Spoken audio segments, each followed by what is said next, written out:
ગુજરાતમાં ફક્ત 15 જ દિવસમાં તાપમાનમાં નોંધપાત્ર ઉતાર ચઢાવ આવ્યો છે। ગત સપ્તાહમાં અમદાવાદ સહિત રાજ્યના વિવિધ જિલ્લાઓમાં ગરમીનો પારો ઊંચો ગયો હતો। આકાશમાંથી જાણે ફેબ્રુઆરીમાં જ અગનગોળા વરસતા હોય તેવી સ્થિતિ સર્જાઈ હતી। ઉલ્લેખનીય છે કે ભારતીય હવામાન વિભાગ અનુસાર આ વર્ષે ફેબ્રુઆરીમાં દેશભરમાં અત્યંત ગરમીનું વાતાવરણ રહ્યું છે, એટલે કે ગુજરાતમાં પણ ગરમીનું તાપમાન વધુ નોંધાયું હતું। તેવામાં મહિનાના છેલ્લા 5 દિવસ દરમિયાન રાજ્યનું મહત્તમ તાપમાન ખૂબ જ ઊંચું રહ્યું હતું।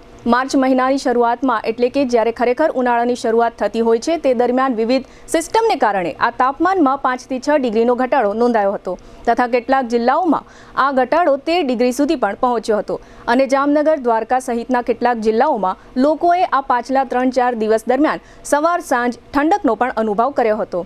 પરંતુ હવે હવામાન વિભાગની આગાહી અનુસાર આગામી 5 દિવસમાં ફરી એકવાર તાપમાનનો પારો 5 ડિગ્રી સુધી વધવાની શક્યતાઓ છે। તેથી ગુજરાતવાસીઓને ફરી એક વખત કાળઝાળ ગરમી અનુભવાશે।